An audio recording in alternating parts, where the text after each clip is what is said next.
This is the biggest predator in the ocean, the great white shark. It can reach 6 meters in length and weigh in at over 2,000 kilograms. A supreme hunter equipped with rows of serrated teeth and an arsenal of super senses. An encounter with this apex predator in its own element is the stuff of nightmares for most, an experience only few would actively seek.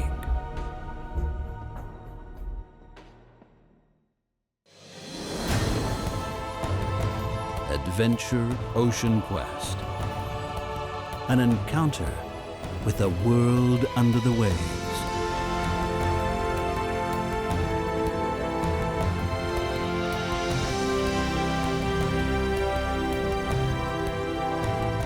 With divers who become underwater beings themselves. They work together with scientists on all the world's oceans.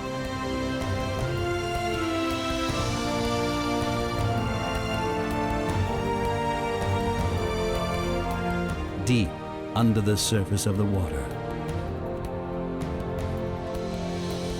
without a sound and without a breath.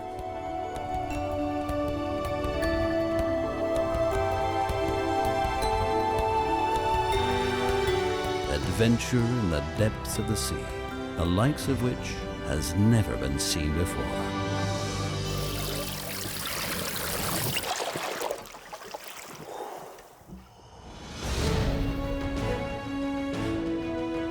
Three extraordinary divers are on their way to undertake the experiment of a lifetime. They're heading to the notorious hunting grounds of one of the most feared predators on the planet, the island of Guadalupe. This dedicated team of experts is preparing to launch a unique expedition into the realm of the great white shark. Their aim is to contribute to cutting-edge research into the true nature of this legendary beast. They'll go face to face with great whites in their own element. Their only protection, years of experience and incredible self-control. They want to challenge the popular myth of an aggressive, bloodthirsty monster.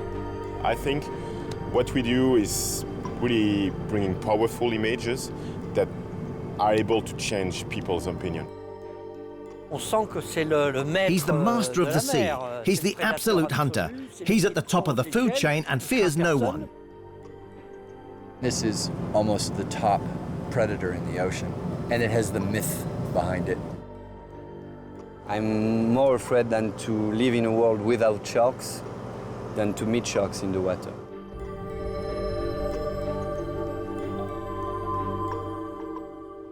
San Diego, California. The expedition prepares for their extraordinary journey on board of the Islander. Amongst the crew members, 3 of the best free divers in the world. The Belgian Frederic, former world record holder that has now devoted himself to underwater photography. The Canadian record holder William Winram. And world champion Pierre Frolat von Monaco managed to go below the 127-meter mark. They're ready to begin their journey into Pacific waters. Highly specialized camera equipment is part of their comprehensive kit to capture a meeting between man and beast unlike anything ever seen before.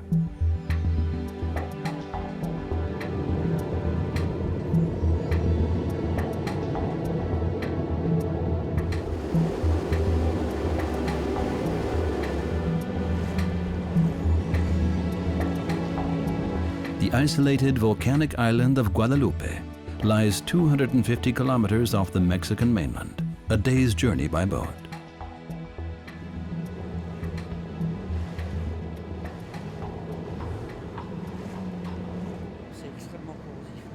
Time to discuss the immense task ahead. Cameraman Christian Petron brings almost 50 years as a renowned underwater cinematographer to the table.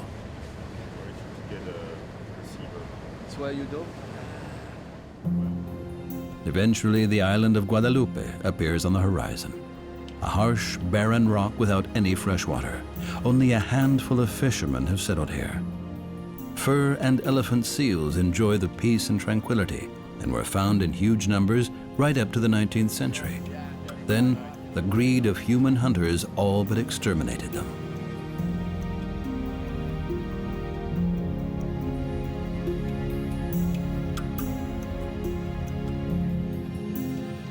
The hunters brought goats with them, which soon eradicated the island's natural vegetation cover. Fortunately, the rocky cliffs gave shelter to a few surviving Guadalupe fur seals and northern elephant seals. Over the last century, their population has slowly begun to recover. Today, the island is a strictly protected nature reserve. Only one hunter is still allowed to pursue seals around here, the great white shark. The new thing in Guadalupe is, of course, the amount of sharks. There are more sharks, they are easier to find. In South Africa, we need to do long boat trips and spend hours and hours before seeing a shark. Apparently, there's more than 150 sharks in the area in the big bay, so that's a lot of animals. And at some point, they will come across us. So that's the main difference. The other difference is that the visibility is really better than in South Africa. So most of the people say that the sharks are more fast and more aggressive than in South Africa, probably because of visibility. So that could be not in our favor, because it means the shark could spot us from very deep water and rocket to the surface.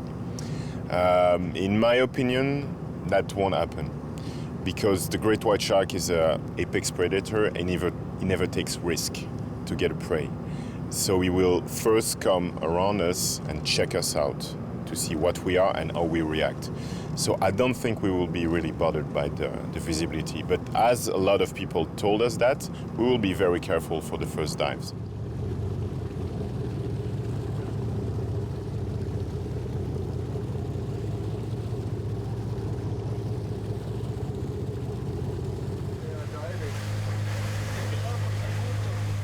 But the crew is not yet complete. The Mexican marine biologist, Dr. Mauricio Hoyos, joins the team on board. Hey. Hi, Fred. How are you? Fine, you? How was the trip? Good, huh? Good condition, flat sea, no waves, comfortable. For 5 months a year, he is based on the island to conduct his field research. Hey, good to see you. Mauricio specializes on the hunting behavior of great white sharks and hopes the free divers will enable him to find out more about their natural behavior in these coastal waters. And it looks like pregnant. Will they perceive the free divers as a threat? Will they attack? Or will they tolerate them? They have pictures and it's really big. All right, guys, welcome to Guadalupe Island. But this experiment is very risky. Safety diver Luke Tipple is in charge of planning the dives. He has constructed a special cage for the dives that will be suspended around 10 meters below the water surface. It will serve as a launching pad for the free divers and will grant protection for the camera team that will remain within the safety of the cage. Luke will only be able to watch the free divers' backs in the open water. The rest is up to them. Diving without a cage or protective gear means the divers are completely exposed. Captain Shane Slaughter shares his thoughts with the crew. Just the only one thing I would add about the sharks is if you see them down deep and you see any of them tilted on their side a little bit, like they're looking up at you, that's a red flag. Also, any of them that, you know, if they're not swimming level on the water and you're up here, the shark is here, and if they swim sideways a little bit like that, they're eyeing you for some reason. And that's one thing that I've seen diving in there. It's an indicator one of them's going to come up at some point. So just watch for that. Anything additional which might help us? Other than recommending you guys don't go in the water without a cage, no.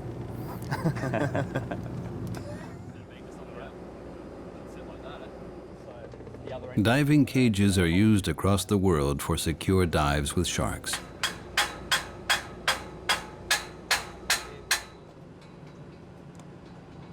To lure sharks into the vicinity of the cages, blood and fish are usually used as bait. It provides a cheap thrill for tourists, since the blood and carcasses provoke the shark's aggressive feeding instinct and trigger a feeding frenzy. Coolest sandwich I've ever seen. It's the other way, the line's on this side. I'm very pleased with the cage. I designed it specifically to offer both surface and underwater support and to be able to be pushed away from the main vessel. Great white sharks attack from deep cover. you pretty much always see the shark coming from underneath the boat in the shadow. Being able to push our cage and our surface support away from the boat offers less places for the shark to come from. I communicate with them with my stick, so I use a metallic banging to get their attention, and then we use signals like 2 sharks, and they confirm 2 sharks. If I'm saying 3 sharks and they're saying 2 sharks, that means that there's one more that they don't see, that they need to be aware of. That's one of my primary jobs down there, other than just looking after the camera guys, is making sure that I'm seeing that bit below where they can't, which can be an issue. That extra 30, 40, 50 feet of visibility can mean the difference between there being 2 sharks and 5 sharks. You're definitely going to get your surfing skills up. It's not too bad. Paramedic Tiffany Potker is a vital member of the team. Should a diver get injured in a shark attack, she may well be their only hope of survival, and she is only too aware of the risks involved in this experiment. I try to think, as far as preparation goes, what could be worst case scenario. You know, we're a few hours out of range for Coast Guard here, and we would have to meet them a couple hours going towards San Diego if this were like worst case scenario. So worst case scenario, yes, a shark attack. Say a wound were to be on your thigh here, you'd put the tourniquet above that. You're cutting off circulation to the rest of the limb too, so that's your last ditch effort. You know, you want to save the limb if possible as well, but it's life over limb, so hopefully I won't have to work, but I know there's a good chance that I may. Everything is set for the first diving attempt. Will the sharks come? How long will it take before they show up? Oh, yeah. Then, Big one, huh? the crew spots a shadow in the water. Great. A massive shadow. We will not have lunch today. Enfin, the shark perhaps, but not us. Yeah, it's just about 4 meters, huh? Yeah.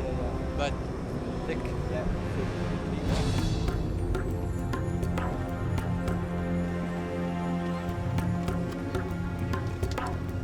Time for cameraman Christian Petron and his team to get ready.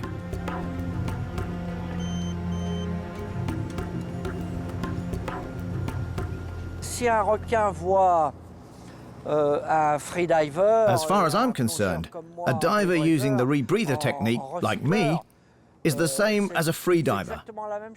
He doesn't make any noise and no bubbles. A scuba diver, using compressed air, makes lots of bubbles and lots of noise, and disturbs the sharks.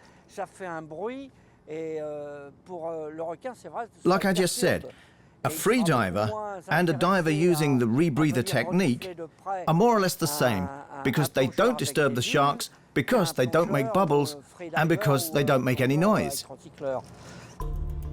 But using a rebreather also carries serious risks. Should the proportion of oxygen mixed into the reused air be too low, the diver will fall asleep underwater forever.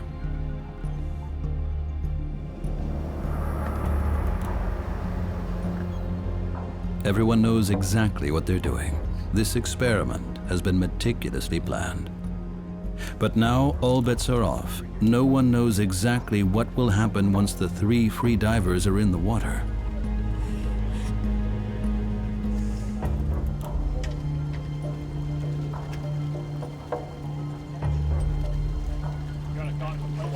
Dr. Mauricio Hoyos is watching the proceedings intently.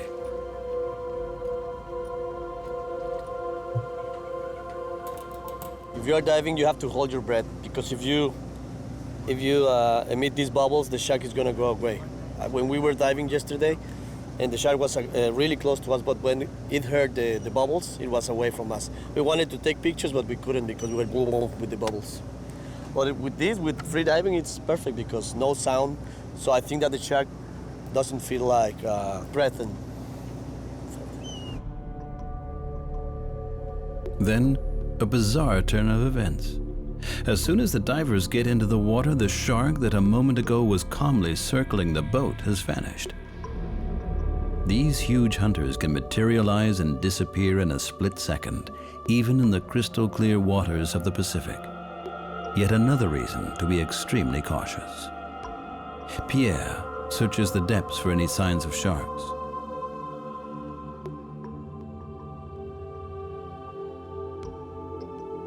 Perhaps he can attract the shark? Some free divers are able to reach incredible depths of over 130 meters in the open ocean and stay underwater for over 7 minutes. But these are record-breaking dives. In this situation, they're unlikely to exceed depths of around 50 meters and may stay there for up to 5 minutes. This incredible ability is a result of extreme physical training and incredible self-control to overcome the breathing reflex. Suddenly, they catch a glimpse of movement far below. As the shark returned to investigate the divers, the shadow doesn't approach them. William decides to turn the tables on the shark and approaches it. How will the predator react? The shark doesn't accept the challenge. Once again, he vanishes into the blue of the ocean.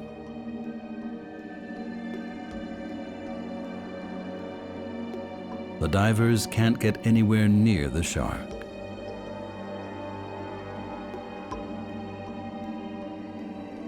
This killer could make short work of each of the divers with just a single bite. But it cautiously stays away. He decides how close they can come. There are no signs of aggression, but also no fear. Against all expectations, this first shark encounter has exposed the great whites as cautious, even shy animals.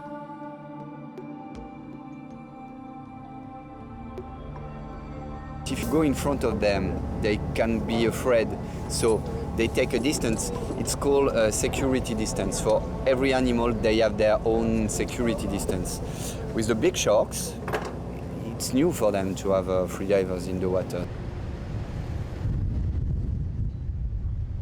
Yes. Actually, there's going to be a meeting. Dr. Mauricio Hoyos has worked with sharks for years and explains his research strategy. He fits sharks with transmitters that allow him to track their movements closely. Last year, I set 3 receivers on this bay, and I tagged the sharks with pingers. So with these pingers, you can know just the absence and the presence of the sharks. I tagged the sharks in October, and I saw that they were here in October, November, December, January, and February, most of them. And suddenly they disappeared. With other kind of satellite transmitters, they have found that the sharks can go as far as Hawaii, and also to one spot between Hawaii and Guadalupe Island, and they remain there for about 160 days, and then they come again to Guadalupe Island. So with that, you will be able to see where they get the seal, or they predate on them somehow, because you can see where they are in the water column. Exactly, the predatory movements when the shark is chasing the seal. Maybe I will be able to see if other sharks are together, if they are hunting together, because that's one theory, that the white sharks can hunt together. Do you think we can help you by our free dive with the great white and our cameras? You think we can help you somehow? Yes, I think that it would be really important for me to identify the shark. So if you could look for the conspicuous characteristics such as birthmarks or scars, or even the pigmentation patterns of the gills, the pelvic fins, and the tail, that would be great. If you could take pictures of left and right side, that would be amazing. Also, if you can take footage or even see the behavior underwater, because it's really different when they are at the surface feeding than when they are deep below the surface. Maybe we can try to, if you could try to tag the sharks. And that's what I need now, because on the surface, it's going to be impossible.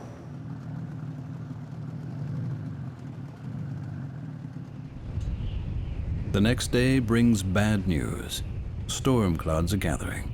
Conditions deteriorate rapidly. The shark experiment grinds to an abrupt halt. All of a sudden, the wind changed from the valley to this direction here. So this is what we've got. It's cold.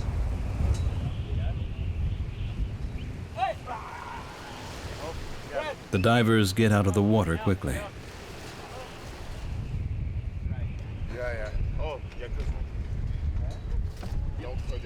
The waves threaten to throw the cage against the boat. It has to be lifted.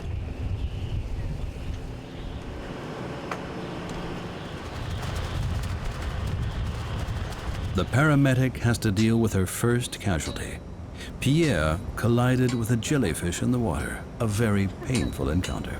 I need a medic. Oh, sorry. Dangerous, the sea, huh? So dangerous. Sting right on the lip. White shark? Jellyfish! As the storm intensifies, the boat's anchor threatens to tear loose. It has to be lifted. I think we're gonna run down to the south end and see if we can get out of this wind. There's no time to lose. They have to seek shelter in a bay.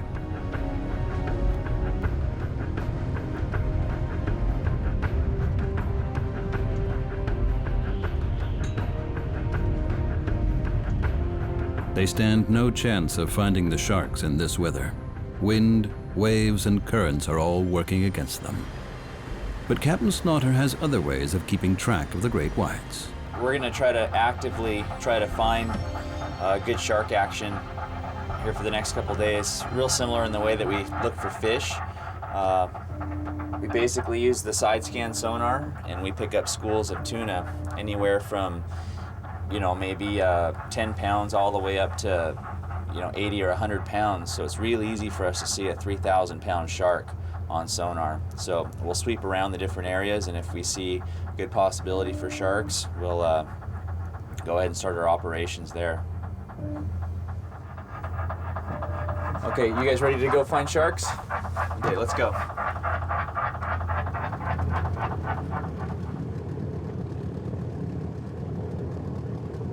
But while the team has no choice but to wait for the sharks, Pierre has found a distraction. A young storm petrel has become stranded on board. They used to see the lights on the boat during the night, and they come on the boat. It's very small. It's called a frégate in French. I don't know in English. And he's wet. He need to be dried. And he seems to be not in good form, huh? So he needs help. And he can't fly. You see, he wants to move, but he can't fly. So we try to help him, to feed him, and we will see, huh?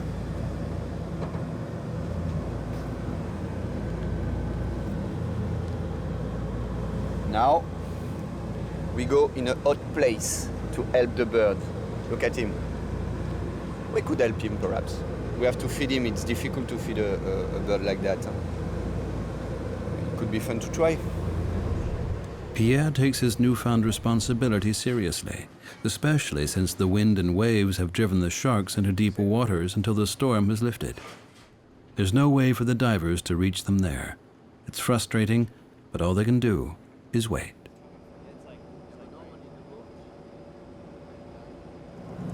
I don't think sharks are lurking out in the water wanting to eat human beings. I think that, you know, they're active all of the time and they're constantly hunting. If you present yourself in a similar place, time, and behavior as their prey, they will probably taste you. But, you know, I mean, I've been in the water with the tiger sharks, I've been in the water with lots of other different sharks, and they seem to be more curious than ever aggressive with us. There is a possible lead in the search for the vanished great whites, tracking down their main prey animals. As inhospitable as this isolated island may seem, for some creatures, it's paradise and a safe haven. Northern elephant seals enjoy the seclusion. It has saved them from certain extermination at the hands of greedy hunters.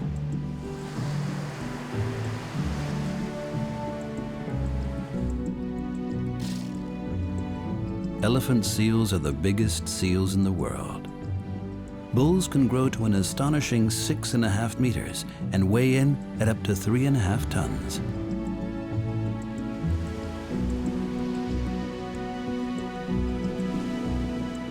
Despite their ungainly appearance on land, they are adept underwater acrobats and hunters, able to pursue fish and octopuses down to an astonishing depth of 600 meters. But out in the open ocean, hunters can quickly become the hunted. This seal has been the recent victim of a vicious attack, a shark attack. It's a sure sign that the sharks are back in the coastal waters of Guadalupe.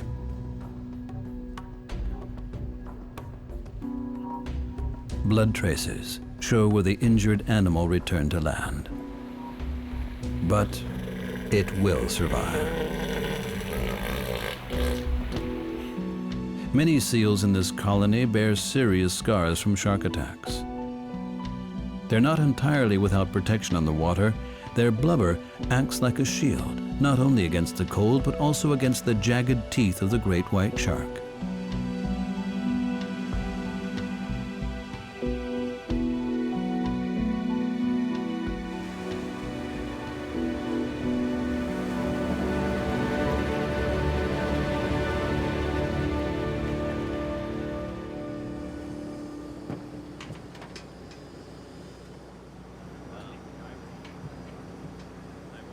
Christian Petron and the crew get ready for a renewed search for the sharks. The injured elephant seal has renewed their hopes of success. And where better to search for sharks than right next to the colonies of their prey? They explore the waters near the shore and have the unique chance to witness the surprising elegance of the seals underwater at close range. It's the first time we will be diving with elephant seals, so it's fun. Elephant seals are waiting, and we are waiting for them since 35 years.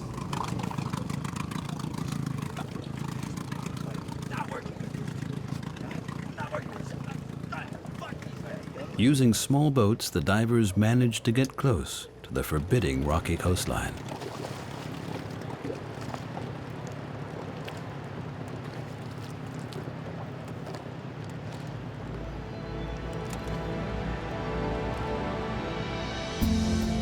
Underwater, they're quickly greeted by curious Guadalupe fur seals.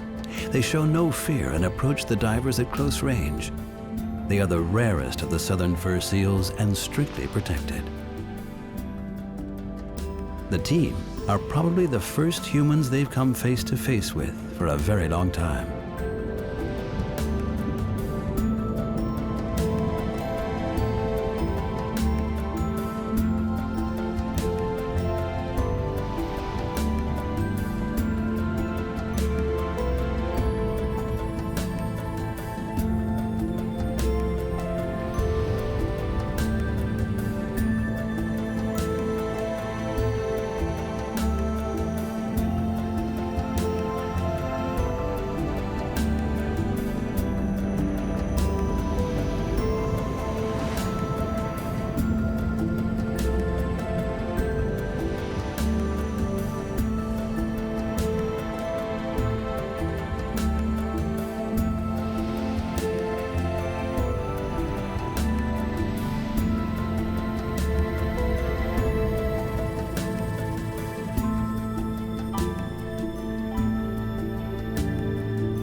The elephant seals are less feisty, but they too show no fear.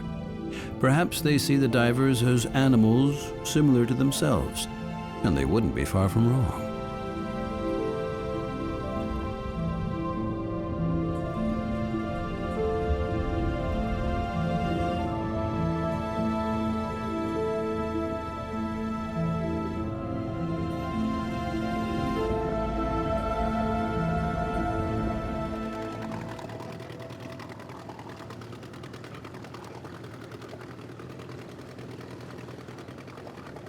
We are like them because we breathe at the surface, where they're breathing at the same time as we were doing.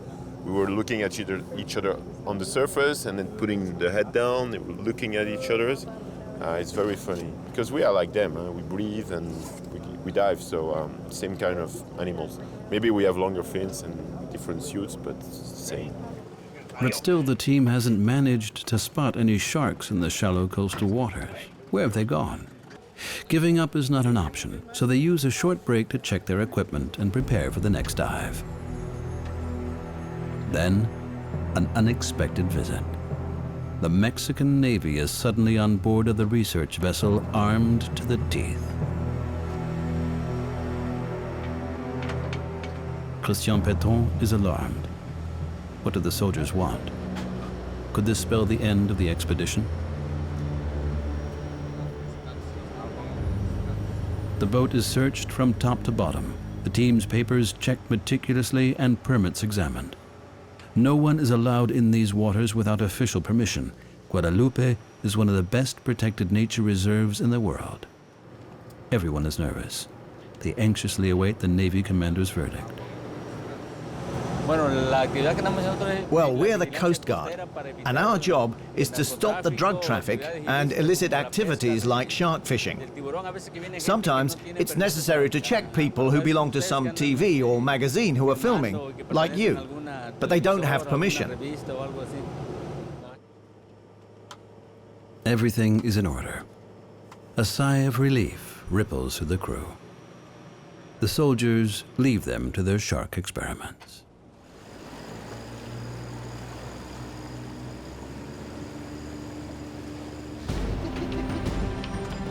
The divers quickly take advantage of the remains of the day.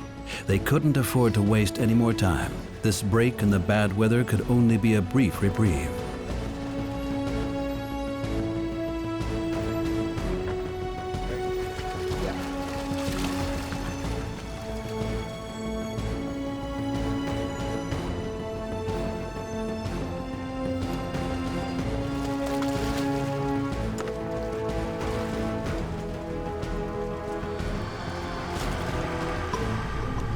But still no sharks. It is a frustrating strain on the team's patience.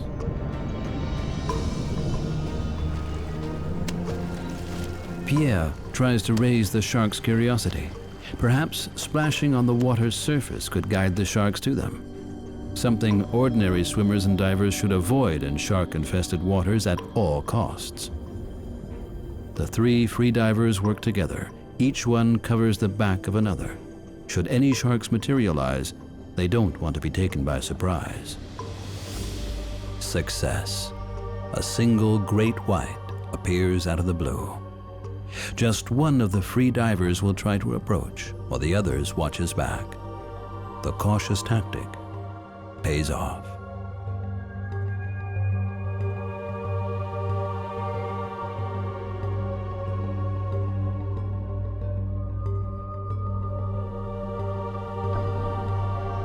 Other sharks join the first, including a surprise visitor. A fur seal brazenly dives right amongst his predators. He's so quick and agile that the sharks don't stand a chance of catching him. They have to rely on surprise attacks to prey on the seals. Gradually, the sharks appear to be getting used to the divers. They become increasingly curious about the visitors, but neither divers nor sharks drop their guard for even a second. If you want to see how an animal behaves, you need to see how he behaves in the real conditions. If you start to use a cage or devices, you trick the game.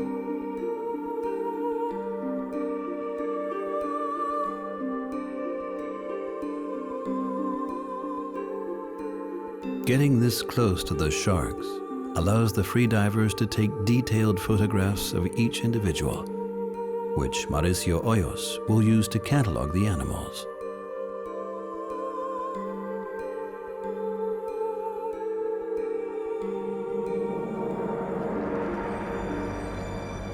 But the divers have to remain vigilant. The shark in front of them isn't always the only shark around. The shark strategy of attack usually involves a silent approach from behind. William, right behind you.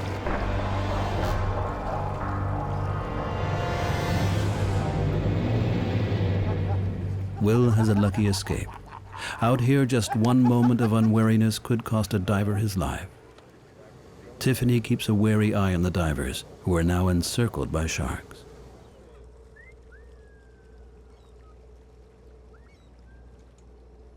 Meanwhile, Dr. Mauricio Hoyos tries to take advantage of the shark's presence. He wants to fit radio transmitters to some of them from the safety of a floating platform. It forms a crucial part of his research, and can give vital clues to decode the shark's hunting behavior. The white sharks, they feed on seals and they feed on these kind of animals. If they don't control those animals, these animals are going to be like a plague, a lot of animals. In the Sea of Cortez, we have a lot of California sea lions because now there are not bull sharks or other sharks, and those sea lions are a big problem for fishermen, for instance. Actually, my captain is a fisherman, and he told me that it's a big problem when they are retrieving the nets, and they can see all the fish bitten by the California sea lions. And there are hundreds of them, but they are not allowed to do anything because the 3 different species of pinnipeds are protected in Mexican waters. But we have hundreds of them. And it's because of that, because no sharks in the Sea of Cortez. Facing up to a great white out in the open sea requires an extraordinary amount of self-control. Showing panic or fear could provoke an attack. It's even possible that sharks can perceive the electrical impulses of a beating heart.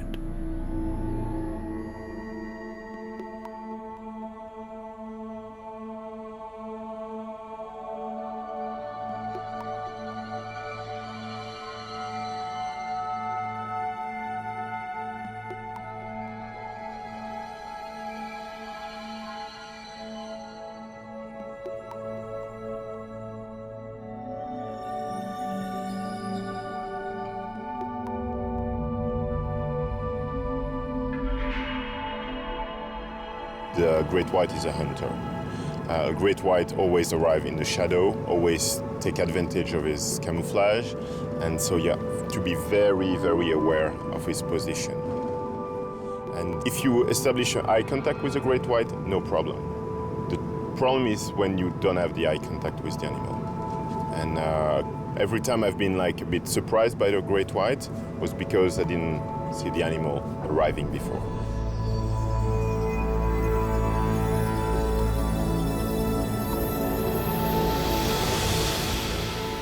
Again and again, sharks suddenly appear out of the blue and swim straight at the divers. They turn away only at the last moment.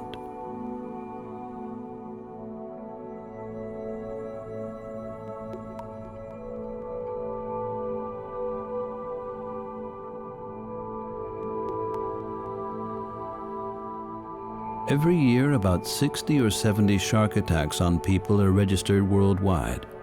But in 2009, only about 5 of these were fatal. Gradually, the divers managed to get extremely close to the sharks. It allows them to build up an invaluable detailed photographic catalog of the predators for Dr. Hoyo's research. Shark science has been turned upside down in recent years. For a long time, it had been assumed that the sharks spend most of their time in coastal waters to hunt sea lions and seals. But with the help of high-tech satellite transmitters, it has become clear that they undertake incredible journeys of several thousand kilometers. During these long-distance migrations, they tend to stay at depths of 300 or 500 meters. But so far, scientists have only been able to observe them near the water's surface. The rest of the sharks' lives remain a mystery.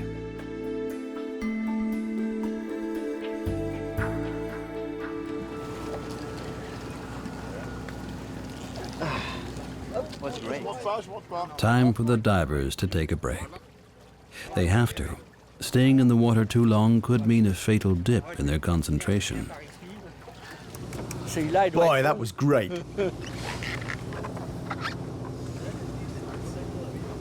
There's a big, it's like 4.5 meter. I can show you the photo. At last minute, they turned. I was taking the opportunity to come from under, and because you don't see it coming from under, so it's really coming at you, and doesn't stop at like 50, 60 centimeters from you. Turns. It's really nice. Very nice. Really interesting. The first time she came right at me, it was as soon as I went, she started. Like me. So. The success of the last few days has given the team enough confidence to attempt the next stage of their expedition, to tag the sharks underwater. Since Mauricio's own efforts to fit transmitters have been unsuccessful, this could be a vital chance to get this crucial part of his research underway. He's installed receivers near seal colonies in 3 bays around Guadalupe. When a shark, fitted with one of his radio transmitters, approaches, they register the signal. The receivers will be retrieved again in a year's time to analyze the data. Mauricio hopes this data will support his theory that the big females are the most prolific seal hunters, since they need the extra energy provided by the seal blubber. If his assumptions are correct, the receivers will have predominantly registered the approach of females, not those of youngsters and males. The transmitters are attached near the back fin using barbed hooks. Fred, Will, and Pierre carefully prepare the string that attaches the transmitter to the barb. Transmitters are very expensive, and losing any would mean a serious blow to the entire project. To penetrate the tough shark skin, they have to be shot from a harpoon. It takes long years of experience using harpoons to get the aim and moment of release exactly right. But it is a risky undertaking. No one knows how the sharks will react. Pierre seems relaxed, despite the precarious undertaking. Hey, he's always there, waiting for you. He knows that you're coming. Behind you and then the other behind you.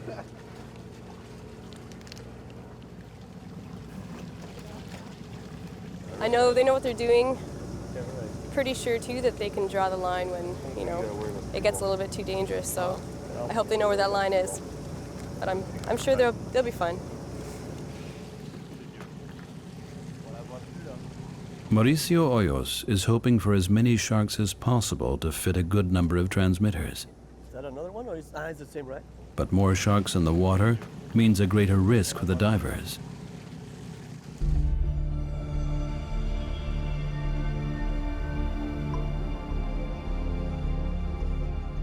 The crew takes the same approach as before and allows the sharks to get used to them in the water first.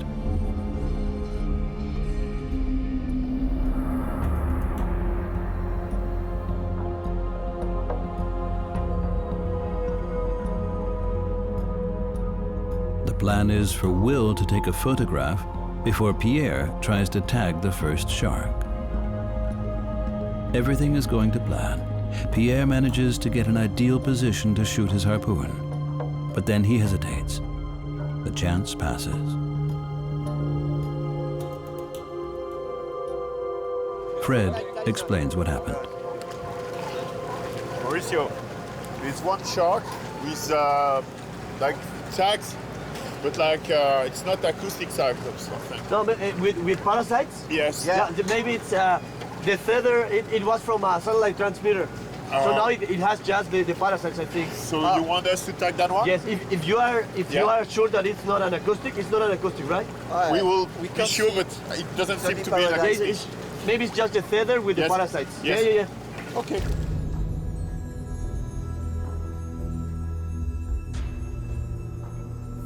The divers make a second attempt, but just as he reaches the ideal shooting position, Pierre realizes the danger.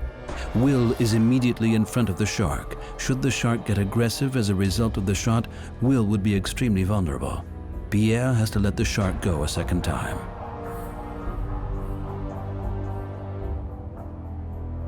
The tagging is turning out to be extremely difficult. Success is not guaranteed.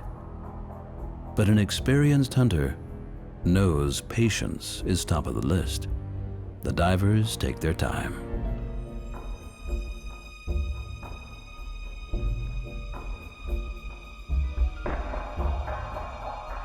Perhaps the shark has noticed some tension among the team. Perhaps the long and unfamiliar harpoons have spooked him. He is very cautious. Then Pierre has another chance. It's a good hit. But the hook didn't bite. The transmitter drops along the line into the depth. The shark has been spooked for good. and disappears. Will has found another target and prepares to shoot. While Pierre retrieves his transmitter, Will takes a shot. But the angle is not ideal. The line doesn't release the transmitter. But Will is lucky. Eventually, the line releases the transmitter and the shark disappears. A nervous, aggressive shark is unpredictable. This could have ended very badly. But the transmitter is fixed and well placed. Now everything goes smoothly, and the team managed to tag 2 large females.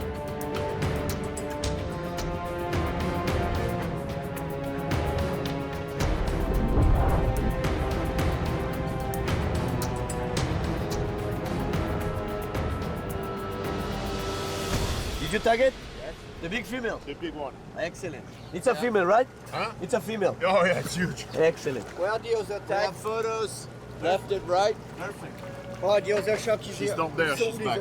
Hey, it's only Did the you take a tag. picture with the transmitter on it? Yeah. William has video, and now I'm going to take pictures. Excellent.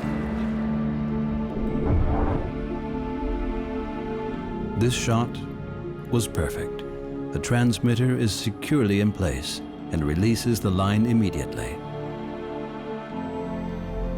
Mauricio is elated. Yes, of course. It's a big female. And I think that they are feeding on the seals, the big females. I have seen a lot of females feeding on seals, so this is perfect for the array that I said a few days ago. It has been an exceptional accomplishment. Getting any closer than this to great white sharks in their own element is virtually impossible.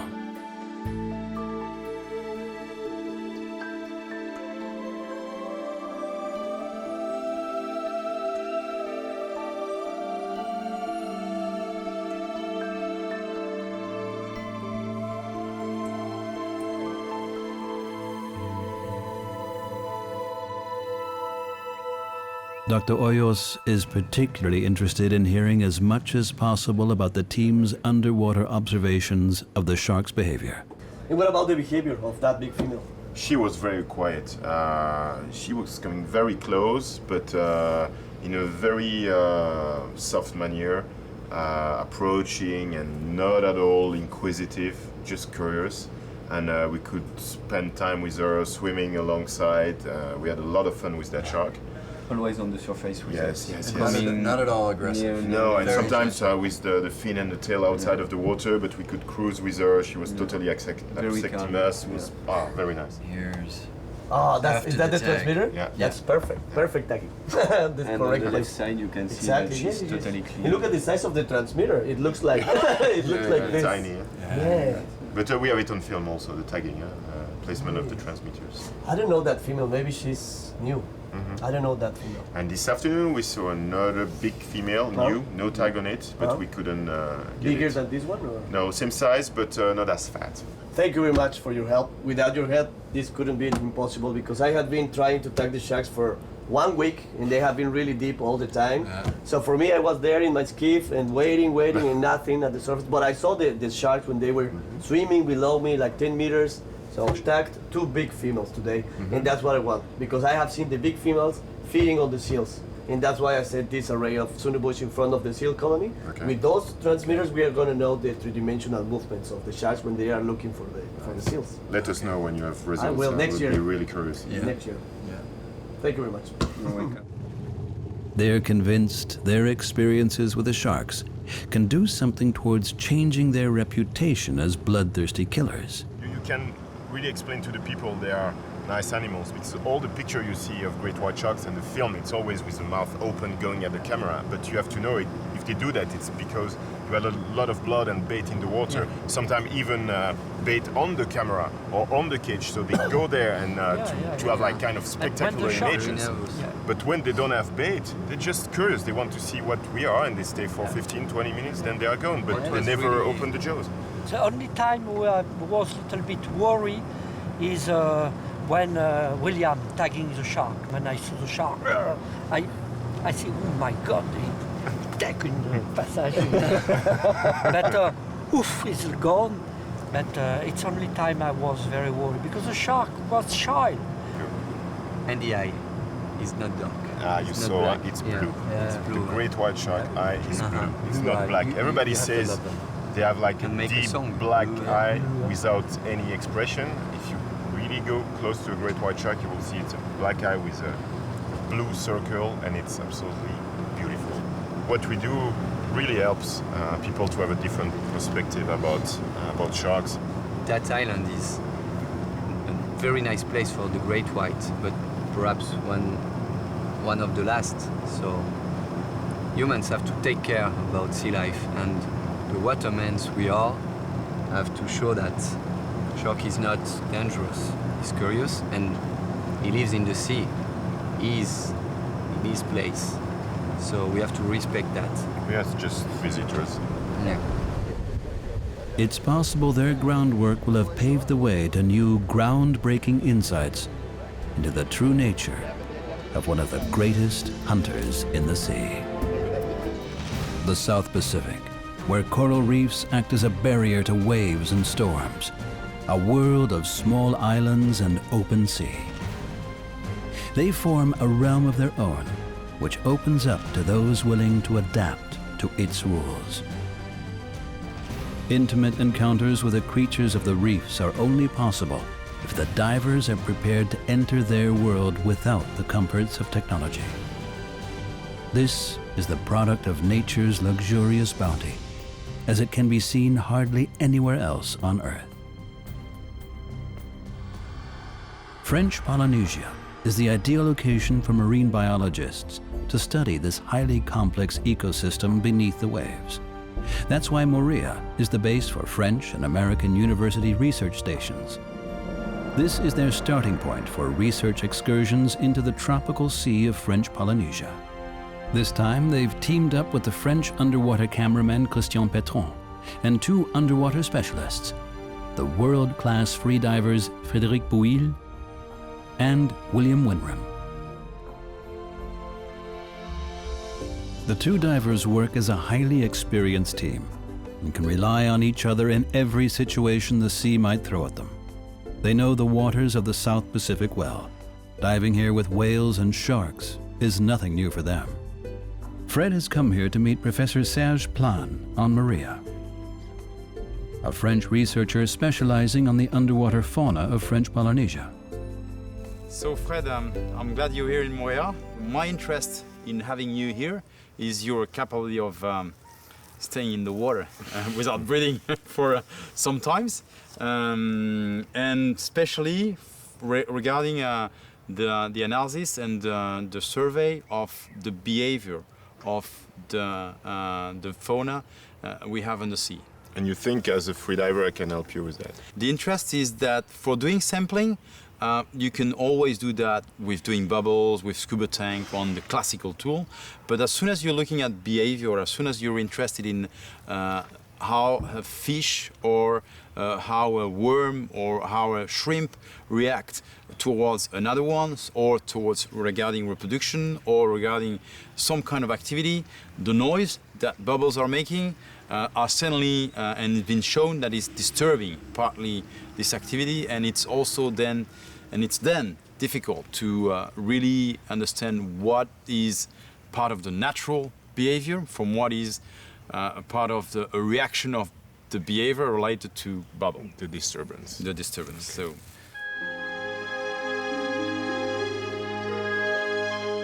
Coral reef are in some ways the equivalent of tropical rainforest that you find in the Amazon.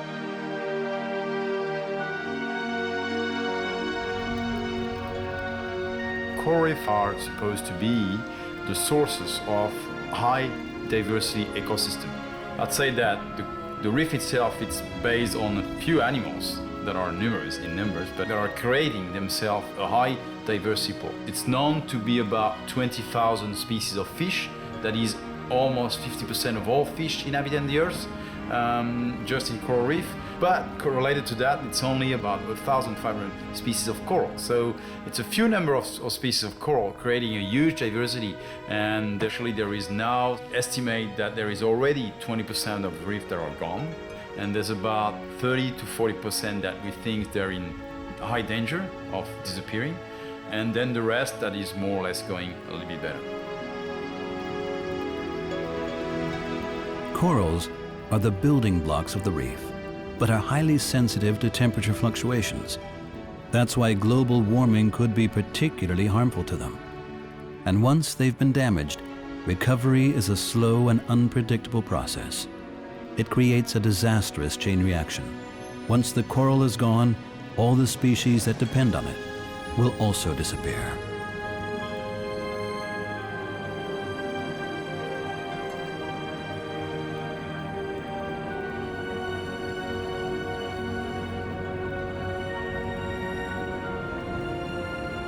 That's why more research and further insights into the complex reef ecosystems are so important. In order to save them, detailed knowledge of their intricate workings is essential. Fred, William, and Christian are hoping to help gain further crucial insights.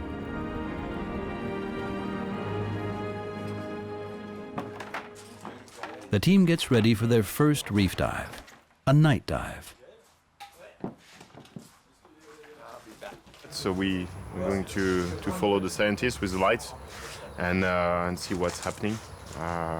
It's a new experience, so we'll see. While the freedivers have no technical equipment at all, the specialist camera gear used to record the dive is incredibly heavy.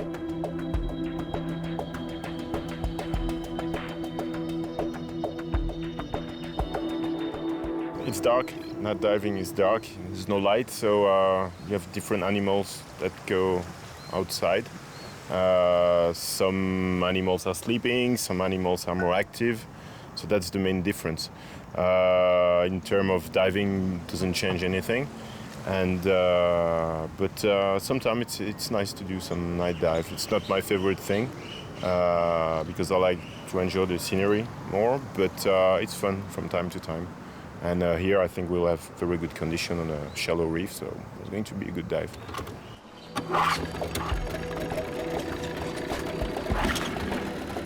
But first, the team head for the Berkeley University Research Station to pick up a further specialist, Professor Gustav Polynesia of the University of Florida. He is an expert on invertebrate animals. There will be no moon in the sky tonight.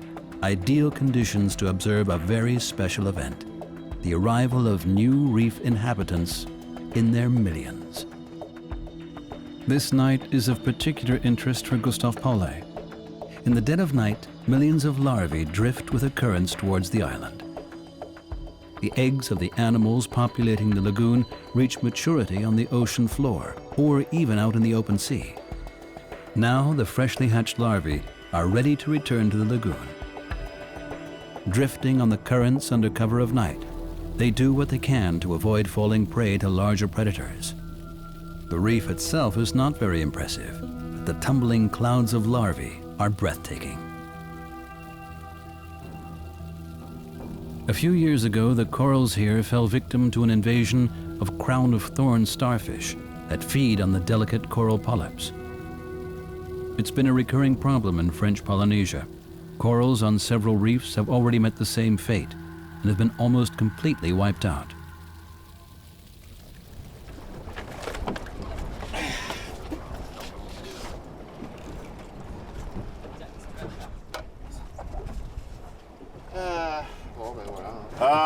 We haven't seen anything.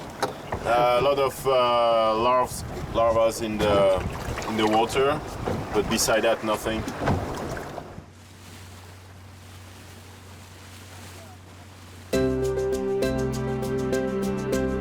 The following day, Fred meets up with Professor Polynesia. The larvae may seem insignificant, but they form a vital part of the scientists' plan to understand the entire coral reef ecosystem. What are you doing? Looking at some larvae. Oh, the larvae we caught yesterday during the night dive? Yeah. Oh, okay. So there's a whole bunch of different species. These are some of the samples in here. Yeah, there was a lot of really big ones. And these are for larvae, larvae of marine life. This is very large. Yes. So most things have tiny larvae, but these are for stomatopods, mantis shrimp, the big prawn killers. And these are probably about an inch long, more than an inch, yes. 2-3 centimeters. And there were lots and lots of them coming in on the reef. So we got a really nice sample to play with. Nice. So we'll see what kind of species they are and how many we got, and preserve samples from everything, and then get some images of them and get DNA samples. Okay? So we'll get a little bit of everything. Not much on the reef though, but... Not this time, no. Yeah, no, but in open water it was just crazy. Yeah. Well, this reef here has died in a lot of ways because of the crown of thorns, acanthaster. Yeah. So the corals are too few and far between, so even when they spawn, it's not going to be exciting. No. But I'm hoping that when the worms come out and the sea cucumbers come out, it's going to be good. So. You go back in? Yep.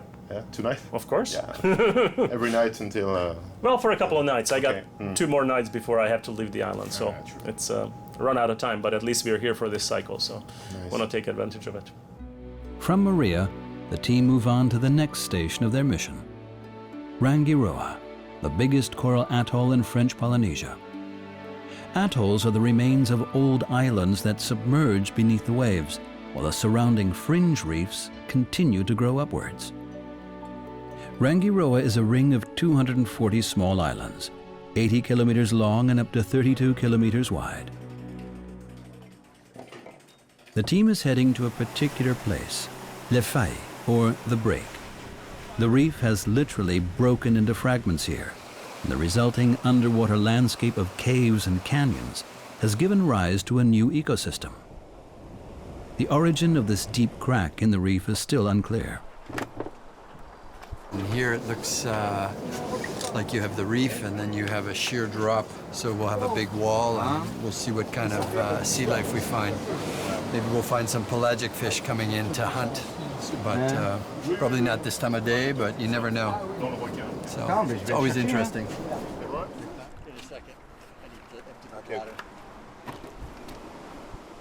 Freedivers are always quick to prepare for their dives.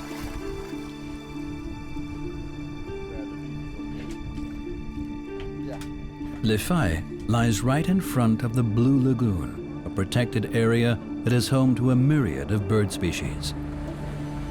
The reef here is incredibly shallow, and Fred hovers at the water's surface to take in its natural beauty and sheer diversity of animals.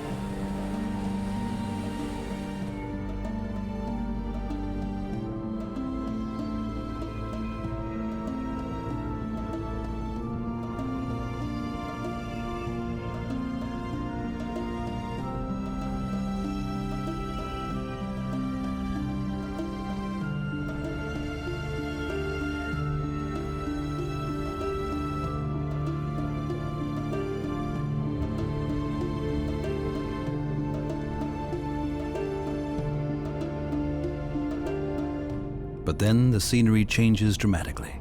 The reef suddenly drops away. Le Faille's bizarre landscape of caves and canyons is the ideal habitat for nurse sharks, and Will doesn't have to search long before coming across a sleeping shark.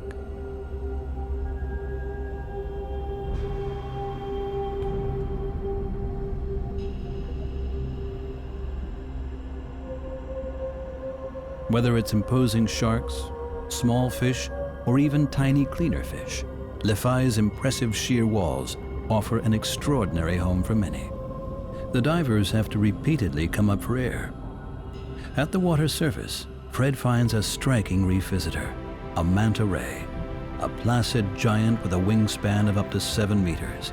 It feeds off microscopic plankton, which it filters from the waters far above the rocky caves of Le Faille.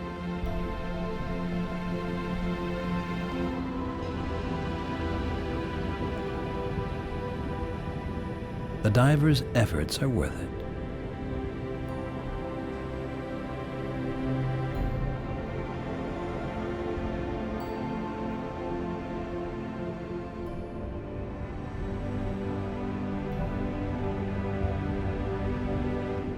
The unusual currents welling up from the depth of the cracked reef have given rise to some unique corals, Rangiroa lace corals, found only here.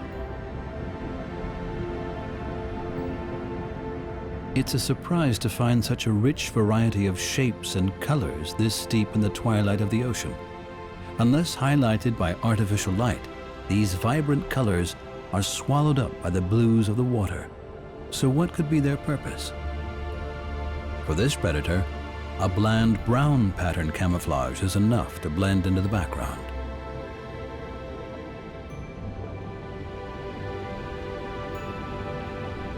The caves and hideaways of Lefai offer a relatively safe home for many species, unlike anything they could find near the sandy atoll beaches and in the open sea.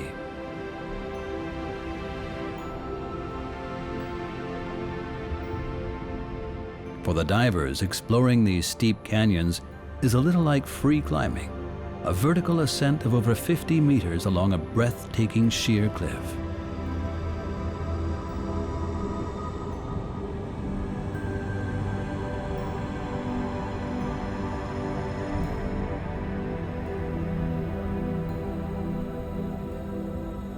A group of barracuda patrols the cliff edges. Just like sharks, they have a fearsome reputation for humans, but reports of actual attacks are few and far between. Yet they are imposing fish, reaching lengths of up to 2 meters, equipped with a set of sharp-edged fang-like teeth, and capable of reaching around 43 kilometers per hour in short bursts.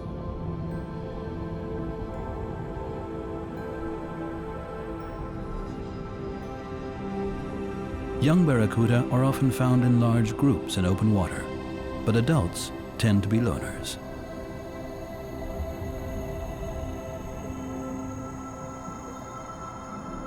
The dives down to the caves and canyons of Lefai have been particularly exhausting for the divers. Covering up to 50 meters depth and holding their breaths for around 3 minutes at a time has taken its toll.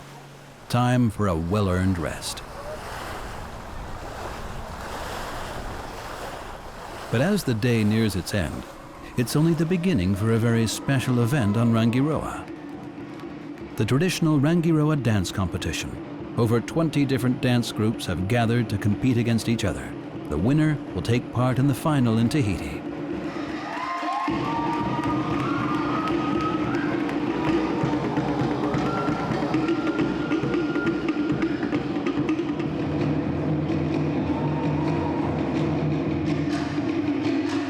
This spectacle is far from just a tourist experience. Dancing is a big part of life here, and everyone takes part, women, men, and children.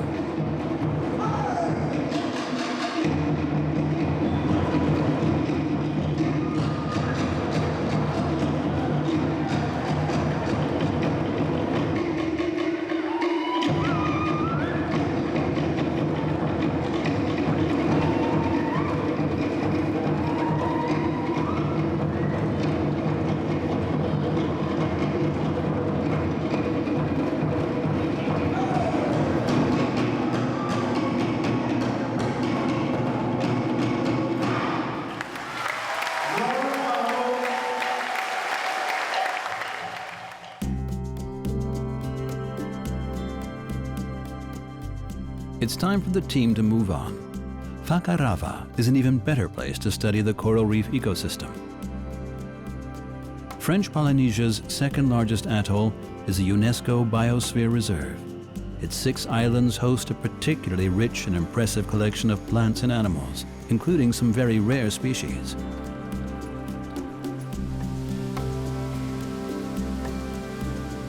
This reserve isn't just designed to protect nature. For the people of these flat atolls, it's supposed to facilitate a lifestyle in harmony with nature that also provides a secure resource base for the future of the islanders.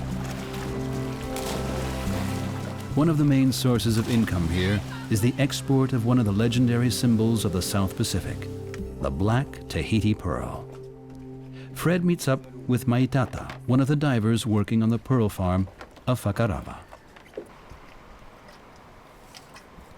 Water quality, the composition of the seafloor, and local currents are all decisive factors for the growth of giant black-lipped oysters, the only oysters to produce Polynesian black pearls. They live off microscopic sea creatures, collectively called plankton, and plant components found in the lagoons. Today, pearl farms have taken the place of the traditional Polynesian pearl industry, putting an end to the destructive overexploitation of wild pearl oysters by divers. Towards the end of the 19th century, people realized that this precious species was under threat. Overharvesting spelled disaster for the naturally slow-growing oyster beds. Pollution from agricultural fertilizers and raw sewage added to the problems. The oysters could only be saved by putting strict controls on their collection.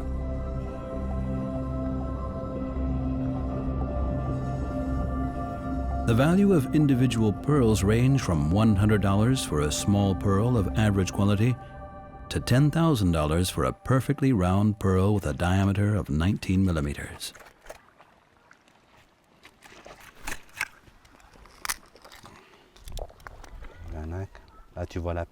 You can see the pearl. I'll pick it up.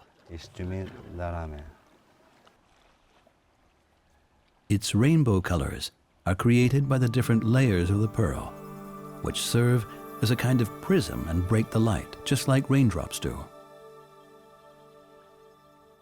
Can you give me a tip where to dive around here? Yes, at the South Pass. The South Pass is smaller than the North Pass. That's where you find more sharks. And when you find more sharks, there are also more fish, since people don't tend to fish the waters with many sharks. That's why you'll always find a lot of fish where there are lots of sharks. And that's why I think you should go to the South Pass. My Tata told us the best place to dive. If we want to get to the South Pass, we'll have to traverse the lagoon. That will take 2 hours by boat. Fakarava is the second biggest lagoon in Polynesia. The distance to Titamanu is 65 kilometers. We can dive there for a few days.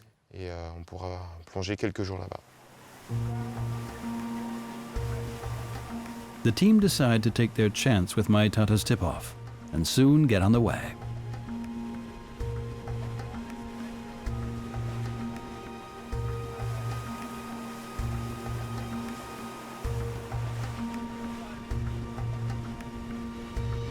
Dawn on the reef.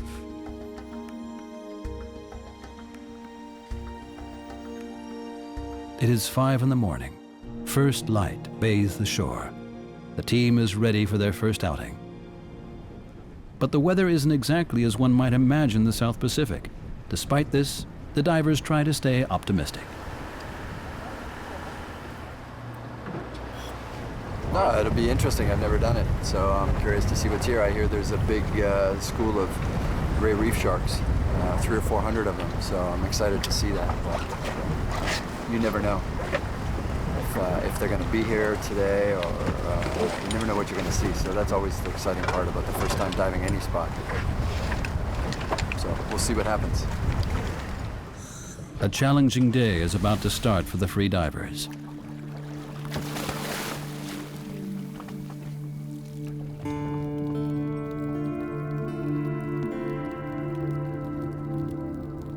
This early in the morning, the reef is just waking up.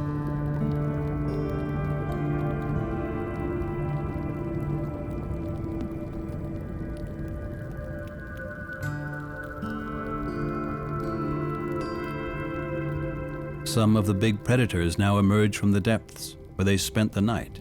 For them, the hunt is about to start.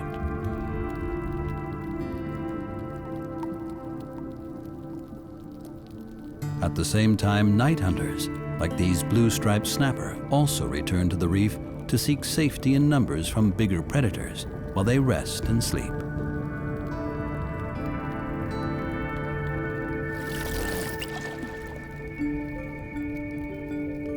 From the water surface right down to the depths, the reef is coming to life.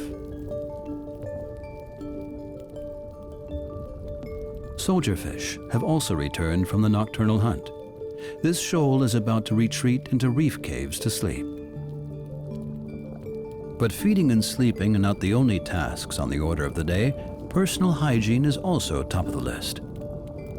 This cleaner fish is performing a little dance to suggest a cleanup is in order.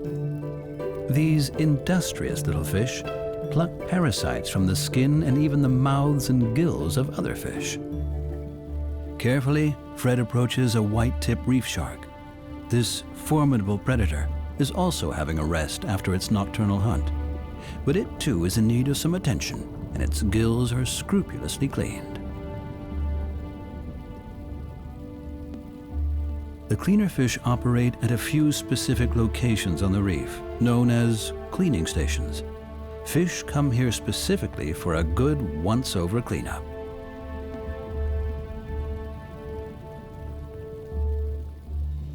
Fred glides noiselessly through the clouds of fish at the reef. They do not shy away from him. He's become just one of the incredible numbers and varieties of creatures roaming the reef.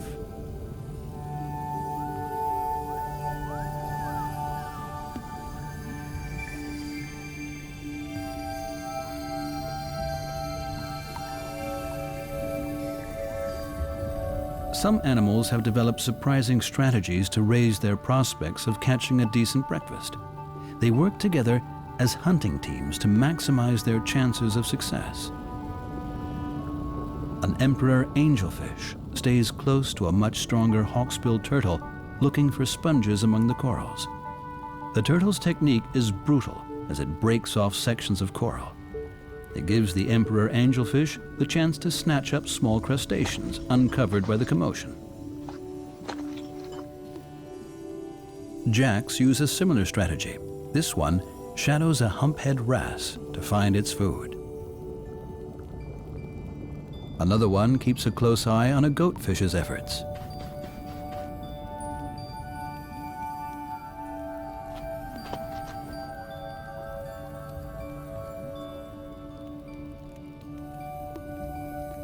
But the goatfish is fully aware of the jack's intentions and makes sure to keep it at fin's length. Meanwhile, the formidable humphead wrasse is getting more and more company.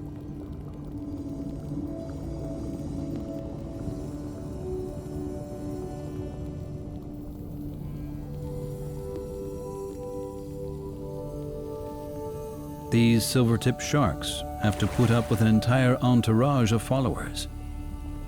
There are different theories as to what is happening here. Either the jacks are trying to push the shark out of their territory, or they're trying to clean themselves on the shark's sandpaper skin.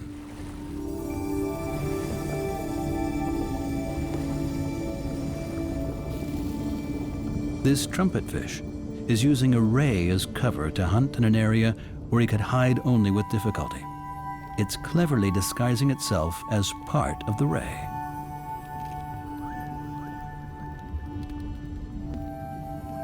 Another trumpetfish is using the same trick, shadowing a grouper.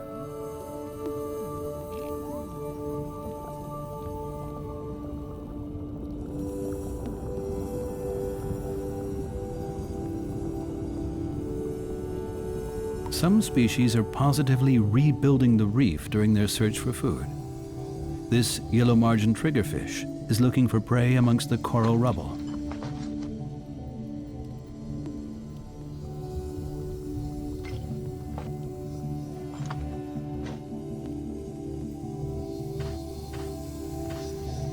This wrasse also leaves a trail of destruction behind on its quest for a tasty morsel.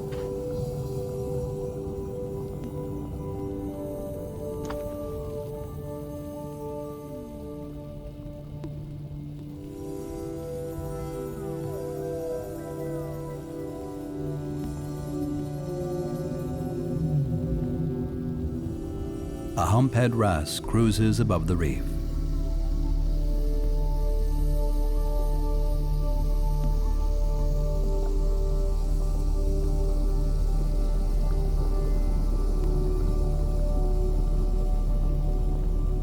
It creates even more of a stir when it searches for food among the corals.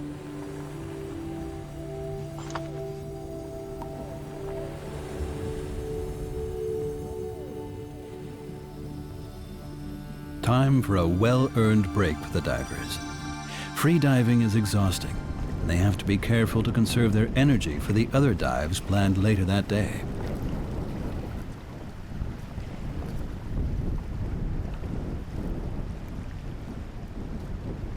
There's fresh hope that the weather might clear up in time for their dive at midday.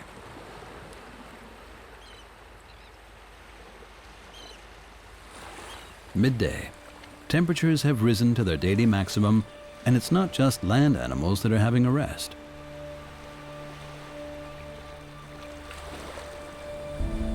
Below water, the pace of life is also changing. The sun is of the utmost importance for the reef. As the corals grow, they need light to accomplish this feat of engineering. Reefs are essentially like metropolises of the sea. Their builders and architects are tiny coral polyps that live off plankton floating in the water. But they tend to live in nutrient-poor waters and have recruited the help of tiny algae to survive.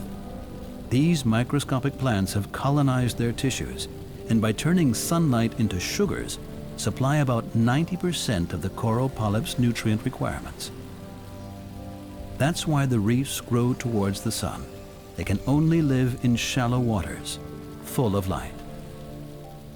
The algae also give them their vibrant coloration. Around 2 million single-celled algae crowd every square centimeter of coral stem. The industrious coral polyps and their algae provide a haven for thousands of other species. Coral reefs are home to a staggering 25% of all marine life and form nurseries for many oceanic fish. But this fruitful arrangement comes at a price. The algae cannot thrive in waters that are too warm or too cold.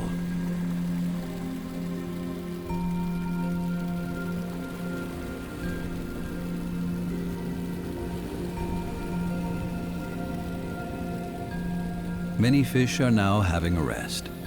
They congregate in dense shoals at the reef, trying to protect themselves from attackers. The sheer diversity of shapes and colors found among the creatures of this coral reef is breathtaking.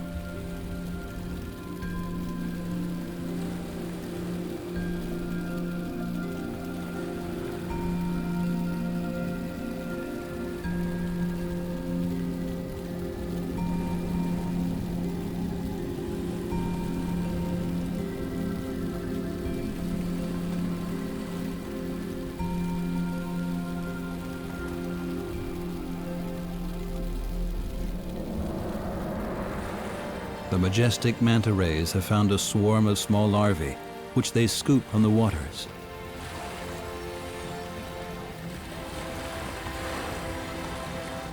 Every dive offers a new encounter with a huge diversity of reef inhabitants. And Fred and Will's unobtrusive approach means the animals remain calm and undisturbed by the two intruders into their world.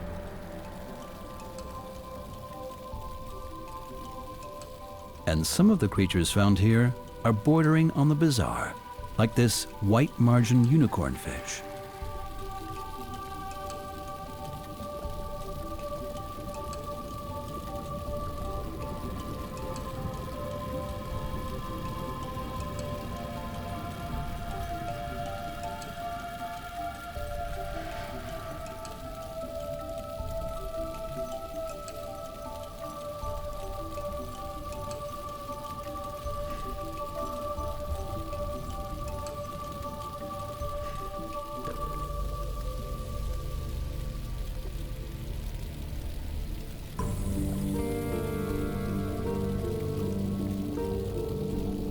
This parrotfish is one of the most stunning reef fish here. Using its tough beak-like mouth, it works on the corals to get to the algae inside. It swallows big gulps of this algae and coral mixture, so that its feces tend to be composed almost entirely of coral sand. The result is that parrotfish are almost exclusively responsible for the sand found on the reefs. This sand actually helps to stabilize the reef and supplies the basis for another food chain. The sand is populated by a myriad of microscopic creatures that in turn provide food for others.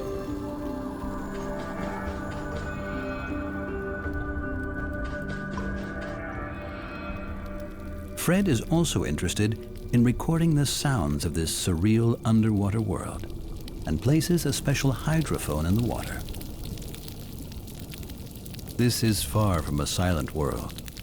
Millions of reef inhabitants all produce sounds underwater, from the smallest crustaceans right up to the whales. Water is an excellent conductor of sound waves, so even the sounds of the tiny plankton creatures add up to a respectable crackling noise. Some distance away, they find another interesting little ecosystem. A small damselfish is tending its algae garden. Algae can only survive on the reef in places where there are no corals.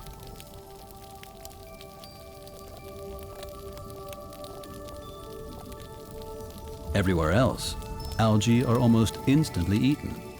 But these fish run their very own farm and defend it aggressively against intruders. Growling at them is one of the defensive techniques.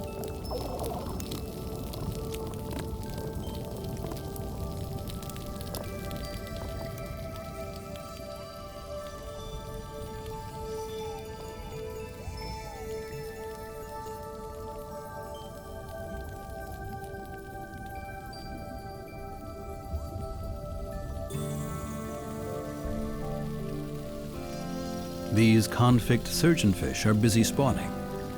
They've gathered here because the favorable currents in the channels between the islands carry the freshly laid, fertilized eggs to the open sea. This is where the larvae then develop as part of the plankton.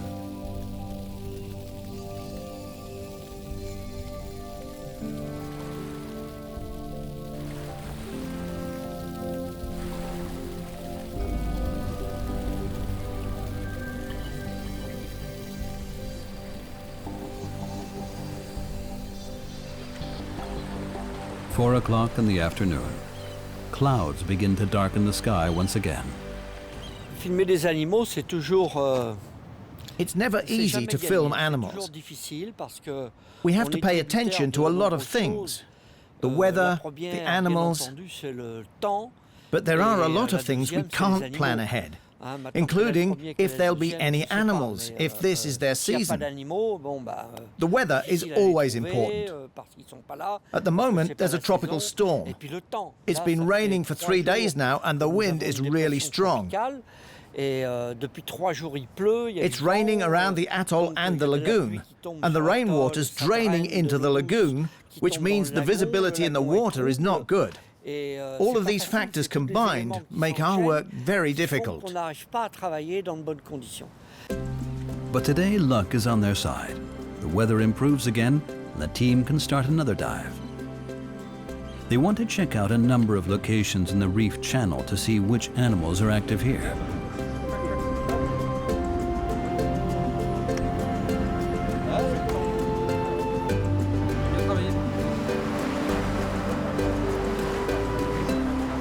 A detailed briefing before every dive is extremely important. The divers have to take note of the currents, which shift their direction and strength throughout the day. A strong current also saps a lot of energy, which in turn means higher oxygen consumption. For free divers, this is especially important, since it can seriously compromise their safety. Free divers can quickly get into the water without much preparation, check out the situation, and return to the boat. They should be able to get a good all-round impression of life in the channel. At dusk, Fred wants to observe the reef sharks. The channel is extremely busy. These green chromies are on their way to spawn en masse.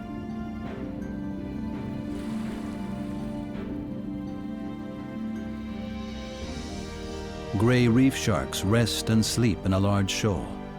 They're waiting for nightfall to patrol the reef in search of prey once again. Until then, they rest, suspended by the current in the channel. Sharks don't have swim bladders, so without actively swimming, they sink. But the water currents in the channel help suspend them without much effort on their part.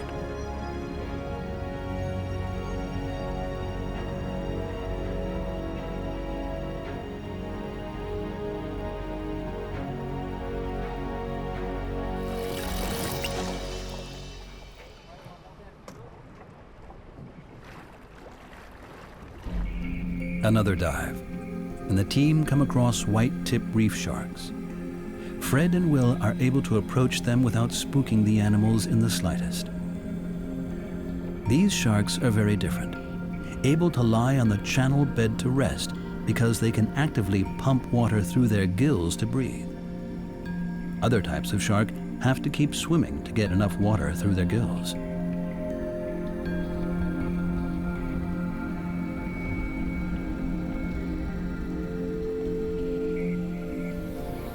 Then one of the largest animals in the ocean makes an appearance. Manta rays can grow to have a wingspan of over 7 meters. This gentle giant is now in full feeding mode. Despite their size, they feed on some of the smallest animals in the sea. In the twilight of the fading day, many larvae drift in from the open sea to get into the lagoon. Ideal feeding conditions for the manta rays, which can each filter as much as 140 kilos of plankton from the water every single day.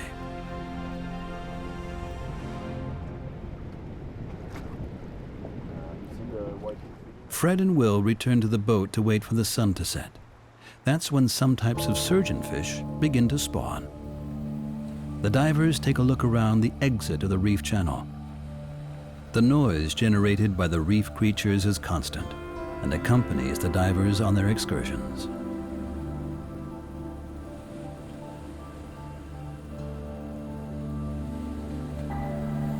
With the changing light conditions on the reef, a different set of fish emerge from their daytime hideouts.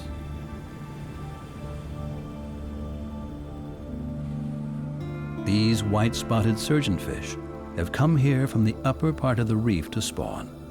This is where Fred is waiting, calmly and noiselessly.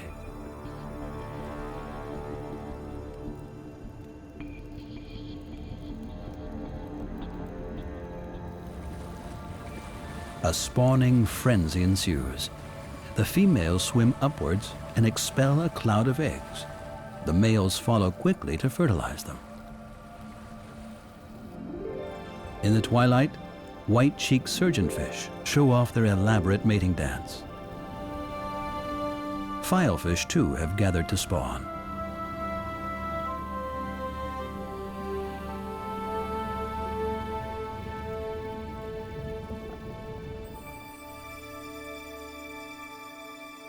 The last light slowly fades away. Night approaches, and with it, the time of the hunters. There is a changing of the guards at the reef.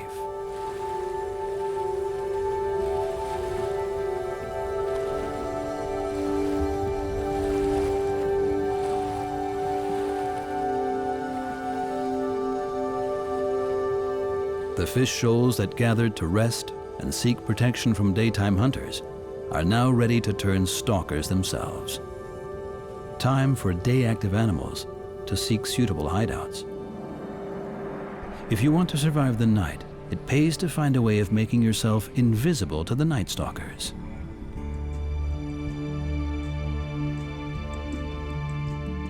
The divers prepare for their last dive of the day, an expedition right into the heart of the nighttime reef of Fakarava. Petron explains some of the extraordinary ways fish try to outwit their nemesis. Certain types of fish, like the parrotfish for example, protect themselves at night with a cocoon. It's a transparent layer of mucus that hides the scent from predators.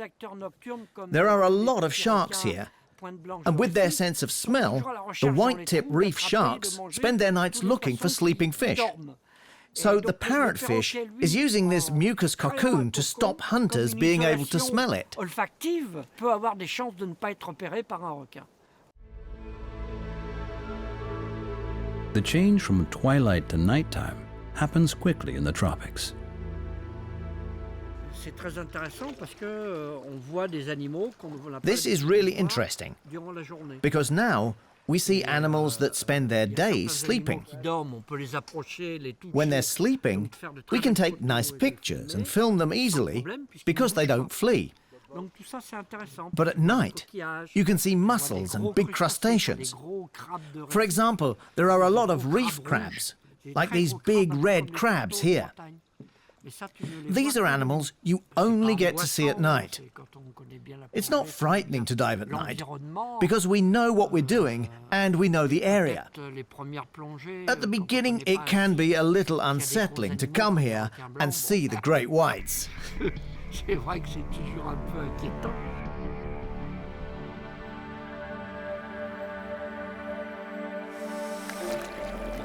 Wait, hang on a second. Don't forget your light. I won't.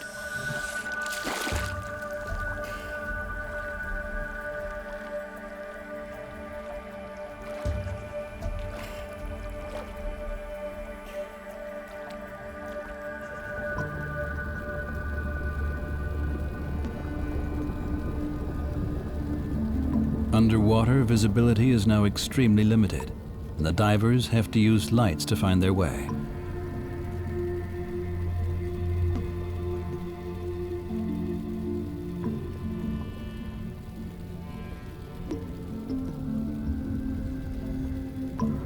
The first night hunter the divers come across is a moray eel. Soldier fish rise from their caves up to the surface. This is where they feed.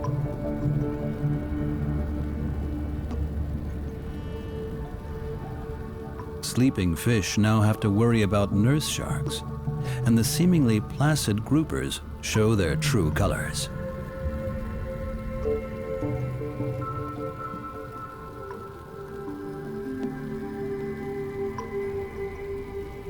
The divers search the floor of the channel for caves in which parrotfish might have found sanctuary.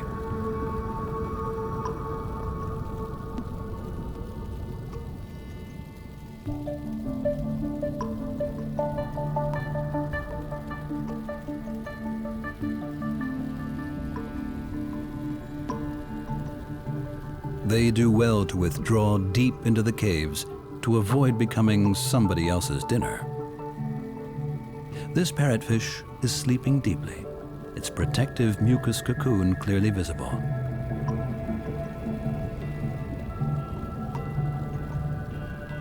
But will it be enough to shield it from the thorough attentions of this nurse shark? This predator seems intent not to leave any stone unturned in its search for prey.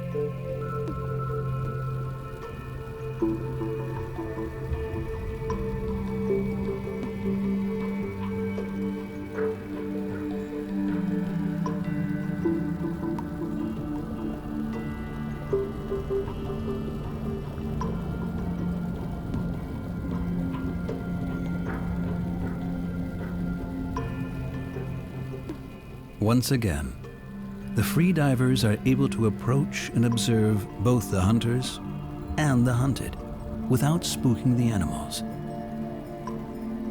The behavior they witness is natural and not flawed by outside influences.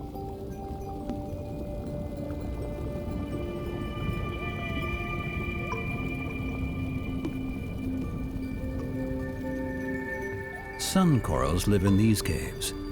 Unlike the reef-building corals, they don't host algae and work as stationary predators, using their long tentacles to catch plankton. But their nighttime feast means taking risks. Sea slugs are out looking for them. On the reef, the hunter can quickly become the hunted.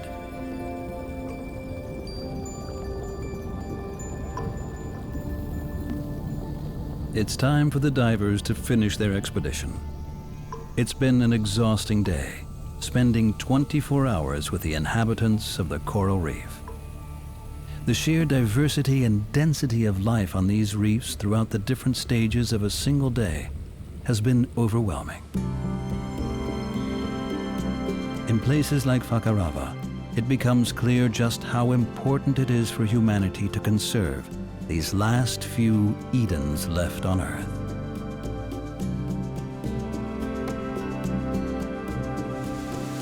The first reason why I'm freediving is, of course, because I love that and I enjoy being in the ocean. I think for me it's the best way of life, and I really enjoy that. But the second reason also, and that's mainly why I'm working with scientists and I'm trying to spread the information, is somehow to contribute to help for the protection of the ocean, of course. Even though I think it's getting urgent to do something, if not too late, I think it's important to contribute. That's my contribution. I'm doing it really for the protection of the animals first, for their right to exist there, just to be there as animals like they've been for millions and millions of years. I'm there to help the animals to be themselves.